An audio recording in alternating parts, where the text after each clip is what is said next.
निवेदन करना चाहूँगा,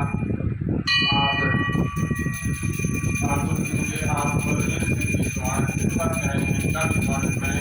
योगी पुरुष हैं और लगे हैं साधना के साथ व्यक्ति का मान और सम्मान जीवन जीने का तरीका एक इस बात आप बता रहे हैं। आचार्य जी का भी माला डाल के आपके स्वागत करें।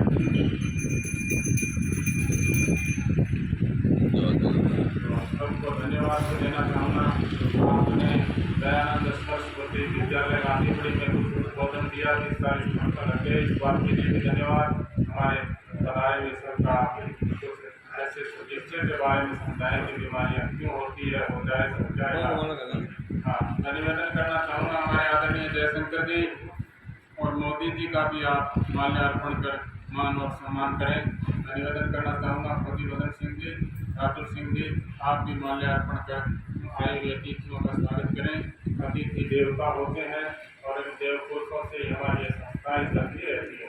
ये मैं निवेदन करना चाहता हूँ। माता शक्ति को भी मैं नमन करके धन्यवाद देना चाहता हूँ कि आप जब भी समय समय पर कोई आयोजन होते हैं, समय समय पर ये राधे श्याम जी बादरा से पधारे, उनके भी माल्यार्पण करके उनका भी मान सम्मान किया जाए। और मैं निवेदन करना चाहता हूँ माननीय कमलकांत जी आप स्थान ग्रहण करें, बलवीर सिंह जी आप स्थान ग्रहण करें। और मैं निवेदन करना चाहूँगा हमारे विश्वविद्यालय जैन साहब का भी आप माला डाल के स्वागत करें। की तरफ से स्वागत आप मंच पर स्थान ग्रहण करें। हमारे आदरणीय ये कमलकांत जी रहती हैं, उनके वीडियो वगैरह आपने काफ़ी देखे होंगे। आपकी परेशानी का कार्य है और आप भी अच्छे लोगों की सेवा कर रहे हैं, इस बात के लिए भी मैं धन्यवाद देना चाहूँगा। और मैं निवेदन करना चाहूँगा सीधे व्यक्ति से आप अपने विचार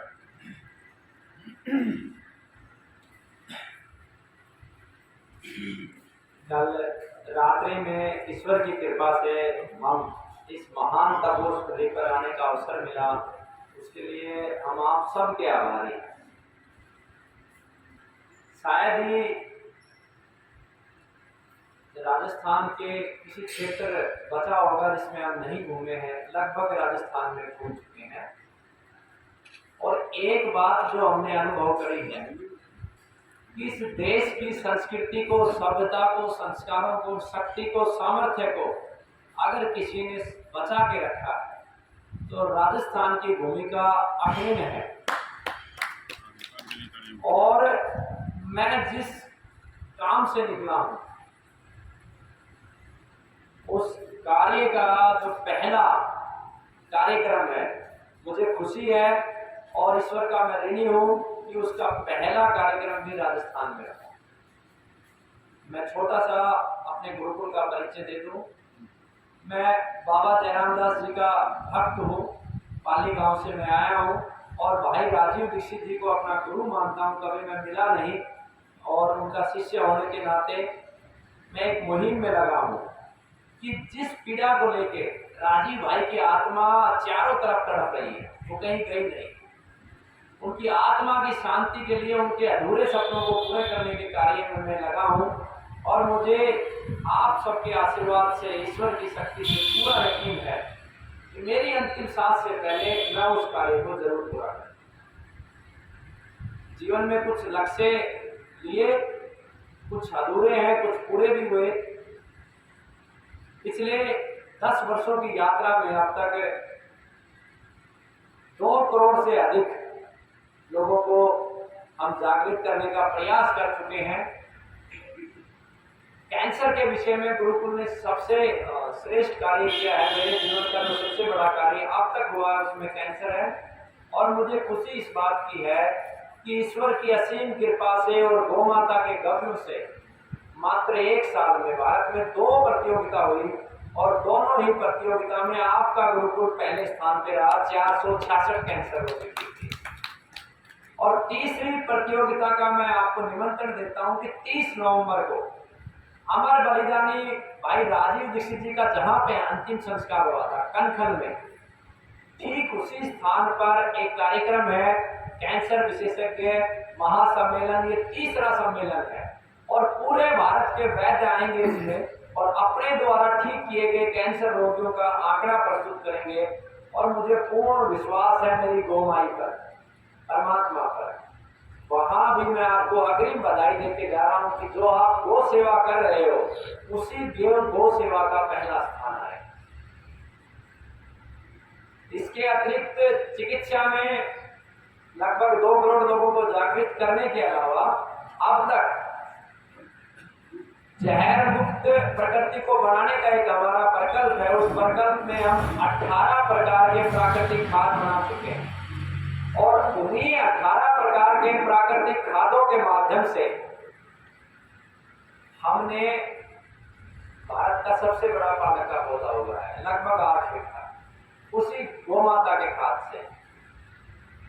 एक ही घिया की बेल से 5 क्विंटल घिया लिए हैं।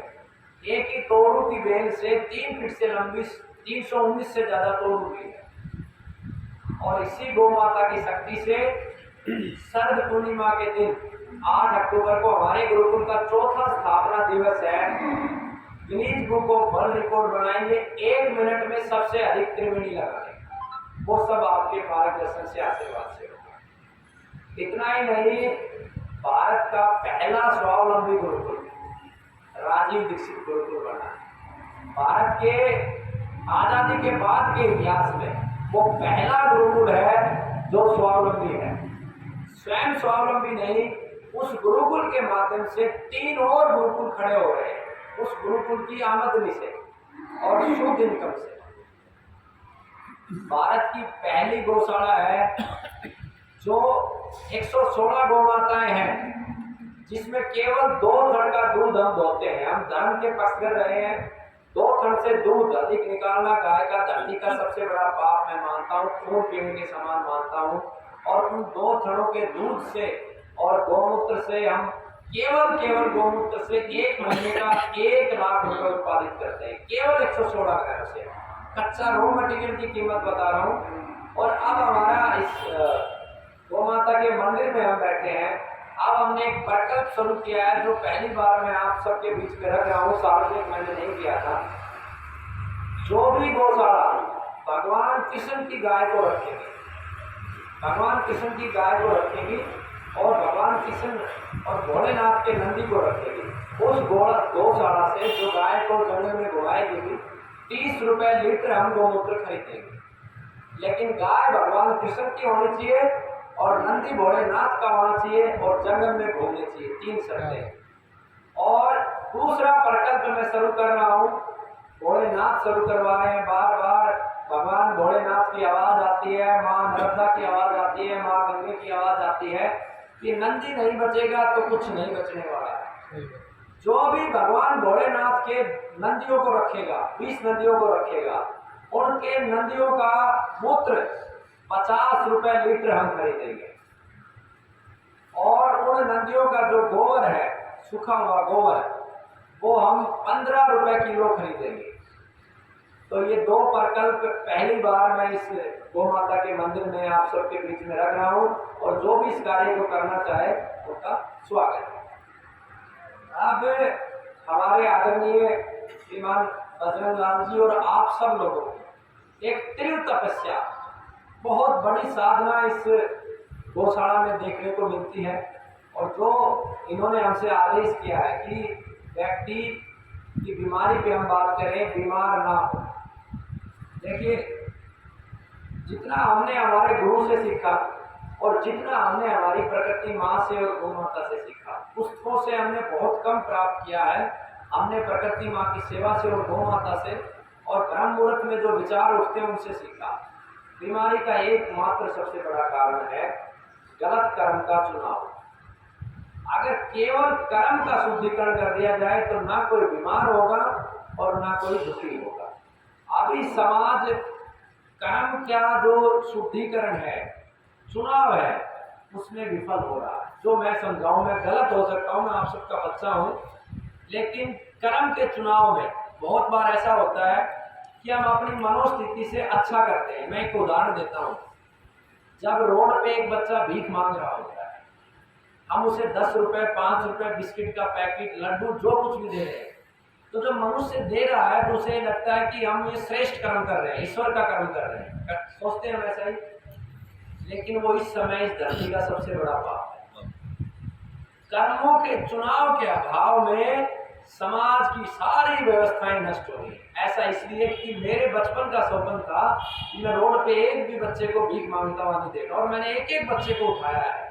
आप कभी जाओगे तो मेरे को देख के बच्चे भाग जाते हैं टोल टैक्स से, और मैंने पाया जैसे ही मैं उन बच्चों को उठाता हूँ तो उनके माँ बाप आ जाते हैं। इतना भी मैंने पाया ट्रेनों में जो अपाहिज लोग बैठे हैं, और मैंने कहा कि चलो मेरे गुरुकुल में एक चौकीदार की जरूरत है, तू वहाँ बैठ जियो भाई, तेरे को रोटी हम देते रहेंगे। तो वो खड़े होकर दौड़ दिए। एक की तो मैंने जबलपुर के रेलवे स्टेशन पे टिकट बनवा दी, और बोला मैं भूखा हूँ, मैंने होटल से खाना मंगवा दिया। और मैंने कहा भाई टिकट बनवा के ले आओ, इतनी देर में वो गायब हो गया। तो कर्म का सही चुनाव आपको मोक्ष की ओर लेके जाएगा, और कर्म का गलत चुनाव आपको पाप की ओर लेके जाएगा। तो ये सबसे बड़ा बीमारी का काम है। मैं आप सब लोगों में छोटा भी हूँ, ज्ञान में भी आपसे छोटा हूँ, अनुभव में भी छोटा हूँ, हर प्रकार से छोटा हूँ, लेकिन मैं कुछ प्रार्थना आप लोगों से करना चाहता हूँ। ये भूमि जहाँ हम बैठे हैं, ये देव भूमि है। इस भूमि की एक अपनी महिमा है। यहाँ जरूर कोई बहुत बड़े साधु संत रहे हैं, और इस स्थान पर अथाह ऊर्जा है। क्योंकि कल जब मैं यहाँ पर आया तो मैंने बहुत कुछ प्राप्त किया, और पिछले कल रात्रि से और सुबह तक पहली बार ऐसा हुआ है कि मेरे मस्तिष्क में 4 विचार जनरेट हुए हैं, और ऐसे विचार जनरेट हुए हैं जिन्हें अब मैं यहाँ से जाते ही लागू करना शुरू करूँगा। तो यहाँ पर कोई पवित्र आत्माएं रही हैं, उनका पुण्य है और बड़ा पुण्य है, और आप लोगों की बड़ी तपस्या है। लेकिन मैं आपसे झोली फैला के, आपसे छोटा होते हुए भी कुछ मांगना चाहता हूँ, और मैं पूरी उम्मीद रखता हूँ, और ईश्वर की व्यवस्था है, भगवान भोलेनाथ और भगवान कृष्ण के स्थान पर बैठे हैं, ये आपको देना। मैं चाहता हूँ कि यहाँ पर भी एक भगवान कृष्ण की गाय की छोटी सी व्यवस्था है। मैं एक छोटी सी बात समझ चाहता हूँ, आपको बुरी लगे तो मेरे को माफ कर देना। आप भगवान श्री कृष्ण के जीवन को हम पढ़ना शुरू करेंगे, समझना शुरू करेंगे, तो हमें ये पता चलेगा कि एक छोटे से स्थान के लिए कौरव और पांडवों की लड़ाई क्या थी। पांडव ये चाहते थे हमें रहने का ही अलग से 5 गांव मिल जाए, है ना। उसी की वजह से कितने सारे लोग मारे गए, है ना। तो वो धर्म था या पाप था? वो भी था, उनको मारना पाप था, वो धर्म था। अगर हम वो चाहते तो वो ये भी कह देते ठीक है भाई मत दो 5 गांव, हमें 2 टाइम की रोटी चाहिए, भगवान का नाम लिए हम ले लेंगे। आज आप मुझे यहाँ नहीं बैठा के ये कह देते कि भाई यहाँ नहीं घुसने देंगे, मैं क्या कर लेता? मैं ये कह देता ठीक है भाई बाहर बैठ के तपस्या कर लेंगे, है ना। लेकिन भगवान श्री कृष्ण ने धर्म का मार्ग चुना और उन सबको नष्ट किया। अच्छा कर्म करने से पहले बुरे कर्म को रोकना बड़ा धर्म है। और इस समय गाय के स्थान पे बैठा हूँ, गौ माता के साथ जो छल कपट षड्यंत्र चल रहे हैं शायद किसी के साथ चल रहे हैं, और ये गौ माता के साथ नहीं है। गाय दुखी नहीं है, ये भी बता देता हूँ। आप गाय के पास जाओगे, गाय दुखी नहीं है। गाय तो ये महसूस करिए कि मैं तो परमात्मा के दरवाजे जा रही हूँ, 2 लोग जा रही हूँ मैं। तुम्हारी क्या हालत होगी? तुम वो गीता का श्लोक याद करो कि मनुष्य कुत्ते की मौत मरेगा, वो दिन आने वाला है, वो आने वाला है। इसलिए मैंने जो आपसे मांगा वो ये मांगा कि भगवान श्री कृष्ण की एक छोटी सी गौशाला। उसका अर्थ ये है कि भले 5 हो हमारे पास यहाँ पे गाय, ऐसी गाय हो जो पूरी ईश्वरीय व्यवस्था से बनी हो, ना उन पे कभी सीमन रखा हो, ना कभी वो जर्सी से करो सुई हो, शुद्ध। और मैंने ये जो 466 रोगी ठीक किए, इसके पीछे मूल गाय का था, और उसके लिए मैंने चुनाव किया कांकरेज नस्ल का, जो सदियों से भगवान श्री कृष्ण के युग से वैसी की वैसी चली आ रही है। और वो साक्षात भगवान श्री कृष्ण के रूप में वो गवाड़े घूम रहे हैं धोती बांध के, और वो 5-6 लोग 1000 गाय लेके घूमते हैं आज। लेकिन दुख इस बात का कि उनकी अगली पीढ़ी गाय नहीं पाली, क्योंकि उनके ही बच्चे मोबाइल पे सपना चौधरी को देख रहे हैं। तो इसलिए मैं ये निवेदन करके जाता हूँ कि मैं बहुत जल्द आना चाहता हूँ, लेकिन आप सभी श्रेष्ठ जनों से एक मेरी प्रार्थना है कि एक भगवान श्री कृष्ण की गौशाला बने, 5 गाय रहे, 1 नंदी रहे, लेकिन उनके ऊपर कभी ना जर्सी हो ना कोई क्रॉस हो। फिर परिणाम देखो आप, उससे परिणाम बहुत श्रेष्ठ मिलेगा। तो ये एक मेरी प्रार्थना थी। और दूसरी प्रार्थना और है, मुझे बड़ी खुशी है कि मेरे गुरु के चरण यहाँ पे टिके हैं। मैं कभी मिला नहीं हूँ, लेकिन एक दुख भी है मेरे को।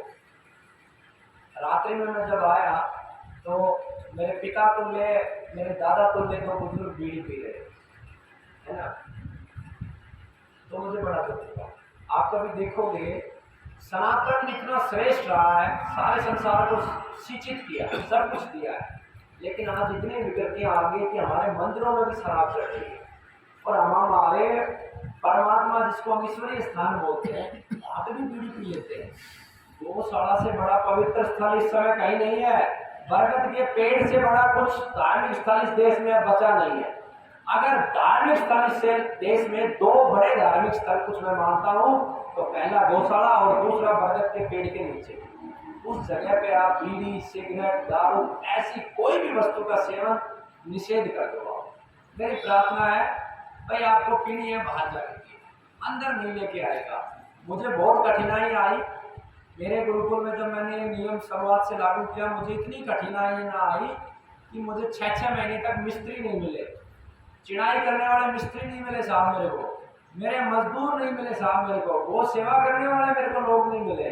लेकिन मैंने एक ही बात जो है ना ईश्वर से बोला कि अगर ये सब कुछ तेरा है, ये व्यवस्था तेरी है, तो ये इच्छा मेरी है, ये तो माननी पड़ेगी। चलाए तो ठीक और बंद होए तो ठीक। और आज ईश्वर की कृपा से सारे जो मेरे गो भक्त हैं, वो उस परिसर के अंदर कोई भी नहीं दिखता, बाहर जाके दिख जाता है। जितने रोगी आते हैं वो भी बाहर जाके दिख जाते हैं। तो यहाँ पर राजीव भाई की आत्मा है, इस बात का मैं 100% आपको कह रहा हूँ। यहाँ के कण कण में राजीव भाई की आत्मा है। आप यहाँ पर वो सारी चीजें बैन कर दें जो राजीव भाई ने बताई है, जैसे चाय, हुक्का, बीड़ी, सिगरेट। आप मेरा यकीन मानना, ये परमात्मा का आदेश है। वो बात मैं आप तक रख रहा हूँ कि इस स्थान का औरा कई गुना बढ़ जाएगा, इसकी महिमा कई गुना बढ़ जाएगी। तो ये 2 निवेदन मैंने किया आपसे। अब मैं आपको बहुत कम और सरल शब्दों में स्वस्थ रहने का नियम बता रहा हूँ। पहला मैंने कर्म बताया। हमारे जब कर्म अच्छे होंगे तो हम बीमार बिल्कुल नहीं होंगे। कर्म में क्या क्या आता है, सुबह से लेकर शाम तक हम तन से और मन से जो करते हैं, तन और मन। तन से तो जैसे सुबह उठते हैं मैंने गाय का गोबर डाला, चारा डाला, काम किया, फिर मैंने पढ़ाई की, मैंने दवा बनाई, ये मेरे तन का कर्म है। मन का कर्म मैं यहाँ बैठा हूँ और मेरे मन में ये भाव आया है, बद्रीनाथ जी ने तो बहुत बढ़िया जगह बना दी है, अब कैसे ही जो ना करके इसमें मैं आ गई, ये स्थान मुझे मिल जाए। या हमको भाई बैठे हैं, मेरे मन में विचार आया कि भाई का जो मकान बहुत बड़ा हो गया, इसको कैसे गिराऊं, या किसी पड़ोसी का, कुछ भी हम इस प्रकार का जो गलत सोचते हैं वो बीमारी का सबूत बना। मैं अपने जीवन में शराबी रहा हूँ, चरित्रहीन रहा हूँ, और जब परमात्मा का आदेश हुआ, ईश्वर ने उस समझने का प्रयास किया, राजीव भाई की वाणी हुई, और राजीव भाई और बाबा जयराम दास से मार्गदर्शन मिला, और भगत सिंह जी की जो है संकल्प मिला, तो सब छोड़ दिए। मेरे मन में कभी भी ऐसा भाव नहीं आता। कभी आता है तो मैं सामने वाले को तुरंत बताता हूँ कि मेरे मन में तुम्हारे प्रति ये गलत भाव आया। तो ये भाव जिस दिन बदल जाएगा उस दिन बीमारी समाप्त हो जाएगी। देखिए, हर एक विषय का धर्म होता है। जैसे एक वैद्य का धर्म होता है, एक डॉक्टर का धर्म होता है, एक गौ सेवक का धर्म होता है, भोजन बनाने वाली माँ का धर्म होता है, कपड़ा सिलने वाले दर्जी का धर्म होता है, हर किसी का धर्म होता है। उस धर्म के मर्म को अगर समझ जाए और उसके पथ पे आगे बढ़ जाए तो बीमारी का दुख ही नहीं छू सकते। तो ये पहला आपको कार्य करना है। दूसरा कार्य, मैं आपको शब्द जरूर सही नहीं है, दर्द देने वाले हैं, लेकिन मैं सत्य से अवगत करवाना चाहता हूँ। मैं झूठ बोलना नहीं चाहता। आने वाले 20-30 वर्षों में कोई सुखी नहीं रहेगा। एक भी प्राणी इस देश में से उठ के आज आ जाए मेरे पास और ये कह दे मैं सुखी हूँ, तो वो जो मांगे मैं हारने के लिए तैयार हूँ। इस देश का जो सबसे बड़ा शक्तिशाली पद है वो प्रधानमंत्री का है, उससे बड़ा ताकतवर है। सुखी नहीं है, एक क्षण भी सुखी नहीं है, संतुष्ट नहीं है। इस देश में सबसे बड़ा जो पूंजीपति है धीरू भाई अंबानी, दुख के भंडार भरे पड़े हैं। जिस घर में दो भाइयों का विवाद हो, पैसे को लेके कहां से सुख मिलेगा? भावना ही नहीं है। और इसके दुख का मूल क्या है, वो मूल मैं आपको समझाना चाहता हूं। इसका मूल है शोषण। इस धरा पर सबसे ज्यादा शक्तिशाली और ताकतवर अगर कोई है तो क्या है? वो मनुष्य है। आप एक मेरी छोटी और मोटी बात समझो कि अगर घर में दादा है और वो दादा रोज अपने पोते की एक हाथ काट के खा जाए, दूसरे दिन दूसरा खा जाए, तीसरे दिन तीसरा खा जाए, तो क्या उचित है? उचित है? ये सही है गलत है? इसी प्रकार से मनुष्य आज कर रहा है। इसीलिए मनुष्य दुखी है और आगे दुखी रहेगा। दुनिया की कोई ताकत मनुष्य को सुखी नहीं कर सकती। मनुष्य के दुखों में मूल है शोषण। परमात्मा ने हमको सबसे ज्यादा शक्तिशाली बनाया, बुद्धिमान बनाया, और हमारे पूर्वज बुद्धिमान थे। उन्होंने इसीलिए हजार एकड़ के जंगल बनाए, उन जंगलों में शेरों की व्यवस्था बनाई, चिड़िया के लिए पानी की व्यवस्था बनाई, सारे जीवों को सुरक्षित किया। बताओ किया नहीं किया? और आज के मनुष्य ने क्या किया? विनाश किया। आज मोर कहीं दिखाई देता है, थोड़े दिन में नदी दिखाई देगा। अरे जितने भी गौशाला चलाने वाले हैं, जितने भी हमारे चारों नदियों में बैठे हुए शंकराचार्य हैं, जितने भी संत महात्मा है, मैं माफी चाहूंगा, मैं शब्द कड़े नहीं बोल सकता, लेकिन आज वो मनुष्य की श्रेणी में नहीं है। मनुष्य की श्रेणी में नहीं है। क्यों? इस धरती का सबसे बड़ा पाप आप अपनी आंखों से देख रहे हो। घर घर में डॉक्टर आता है और गाय के ऊपर सीमन लगाता है। इससे बड़ा पाप क्या होगा? इससे बड़ा उस भारत की भूमि पे अंधकार क्या होगा? अगर ये विज्ञान है तो मैं अपने देश के प्रधानमंत्री से हाथ जोड़ के प्रार्थना करता हूँ, जनसंख्या बहुत है, पुरुषों को मरवा दो और सीमन इकट्ठा करो, महिलाएं उसी सीमन से गर्भवती हो जाएंगी। अरे तुम गाय का अत्याचार कर रहे हो, भगवान भोलेनाथ की पूजा कर रहे हो, और नंदियों के ऊपर इतना बड़ा अत्याचार। परमात्मा का दिया हुआ अधिकार तुमने छीन लिया और तुम सुख की कल्पना कर रहे हो। आगे आने वाले समय में मनुष्य इतना बड़ा दुखी होगा जिसकी कल्पना नहीं करी। हर घर में दो दो कैंसर रोगी होंगे, तड़प तड़प के मरेगा। और मेरी ये इच्छा भी है, ऐसा होना नितांत आवश्यक है, क्योंकि अगर ऐसा नहीं हुआ तो मनुष्य सही पथ पर नहीं चलेगा। और जब उसे आभास होगा, क्योंकि प्रकृति का बनाया हुआ, परमात्मा का बनाया हुआ मोर भी है, शेर भी है, घोड़ा भी है, गिद्दड़ भी है, गोमाता भी है, सभी जीवों को बचाना मनुष्य का पहला दायित्व है। मांसाहारी जीव के लिए बड़े बड़े जंगल बना के उनकी अलग व्यवस्था बनाओ, और चिड़िया के लिए छत पे दाना डालो, पानी की व्यवस्था बनाओ। ऐसा कोई भी उपकरण आप मत बनाओ जिससे पक्षी मरते हैं। आज पूरा देश मांग कर रहा है 5G लेके आओ, 5G लेके आओ। तुम्हें पता है कितनी सारी चिड़िया मर गई? ये जब फोन नहीं होता था तब भी जीवन चलता था, लेकिन जो चिड़िया मर रही है, जो मोर मर रहे हैं, जो कबूतर मर रहे हैं, इसके 3G 4G 5G के चक्कर में, उनकी चिंता कौन करेगा? मत करो, भुगतना भी तुम्हें पड़ेगा। दवाई से कोई ठीक नहीं हो सकता।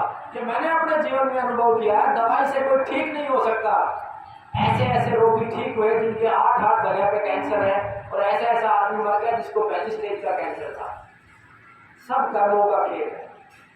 तो इसलिए दूसरा जो सबसे बड़ा काम अगर मनुष्य को स्वस्थ रहने के लिए करना है तो वो है कि अपने ताकत का सदुपयोग, अपनी बुद्धि का सदुपयोग। और सबसे बड़ा सदुपयोग है जब हर गांव में 100 त्रिवेणियां लगेंगी, हर गांव में 100 त्रिवेणियां लगेंगी, आरोग्य के वन बनेंगे, मोरों के लिए व्यवस्था बनेगी, कबूतरों के लिए व्यवस्था बनेगी, चिड़िया के लिए व्यवस्था बनेगी, तब जाके मनुष्य सुखी होगा। जो देता है वही वापस मिलता है, इसमें कोई